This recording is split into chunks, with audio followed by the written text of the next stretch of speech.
வணக்கம். இன்றைக்கி நம்ம பார்க்க போகிற சமையல் ஒரு சூப்பரான பருப்பு இல்லாத தக்காளி சாம்பார் எப்படி செய்யலாங்க அதை பார்க்கலாம். இட்லி, தோசை, ஊத்தப்பம் எல்லாத்துக்குமே அருமையாக இருக்கும். வாங்க எப்படி செய்யலாங்கிறத பார்க்கலாம். இப்போ ஒரு குக்கர் எடுத்துக்கலாம். எண்ணெய் சேர்த்துக்கலாம். எண்ணெய் சூடாகும். அப்புறம் 5 பச்சை மிளகாயை 2ஆக கீறிட்டு சேர்த்துக்கலாம்.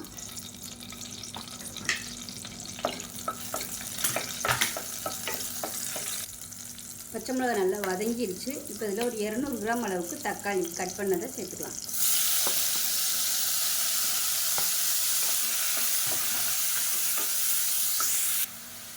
தக்காளி நல்லா மசிஞ்சு வரணும்.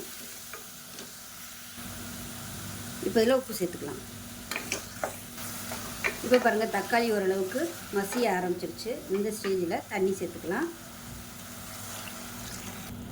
இப்போ இன்னும் கொஞ்சம் தண்ணி சேர்த்துக்கலாம். இப்போ இதில் சாம்பார் தூள் சேர்த்துக்கலாம். வீட்டில் வச்சுருக்கிறது இல்லை கடையில் வாங்கினது எதுனாலும் சேர்த்துக்கலாம். இல்லை 1 டேபிள் ஸ்பூன் அளவுக்கு சேர்த்துக்கோங்க. இப்போ இதை கலந்து விட்டுடலாம். கலந்து விட்டுட்டு குக்கரை மூடி வச்சிடலாம்.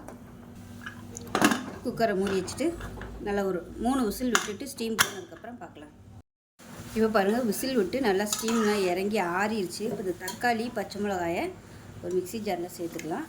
தண்ணியை வடிச்சிட்டு சேர்த்துக்கோங்க. அந்த தண்ணியை வேஸ்ட் பண்ண வேணாம்.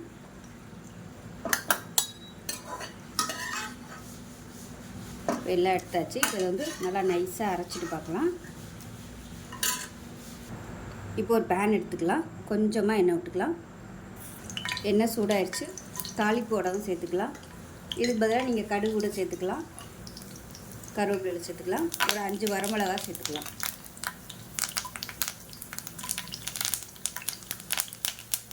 கொஞ்சமாக பெருங்காயம் சேர்த்துக்கலாம். பொடியாக கட் பண்ண வெங்காயம் சேர்த்துக்கலாம். சின்ன வெங்காயம்.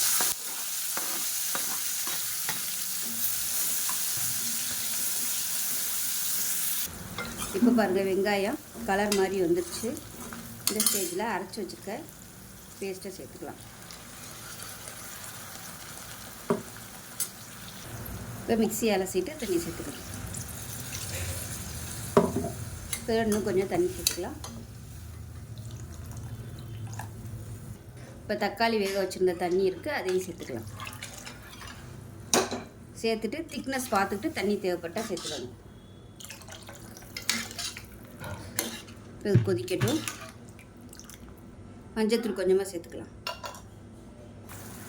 இப்போ பாருங்கள், நல்லா தலை கொதிச்சிருச்சு. இப்போ மேலாப்பில் கொத்தமல்லியில் சேர்த்துக்கலாம்.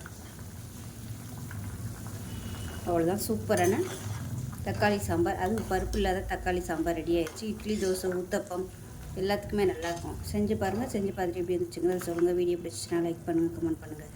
சேனலை சப்ஸ்கிரைப் பண்ணுங்கள். பக்கத்தில் பெல் பட்டனை ப்ரெஸ் பண்ணுங்கள். நன்றி.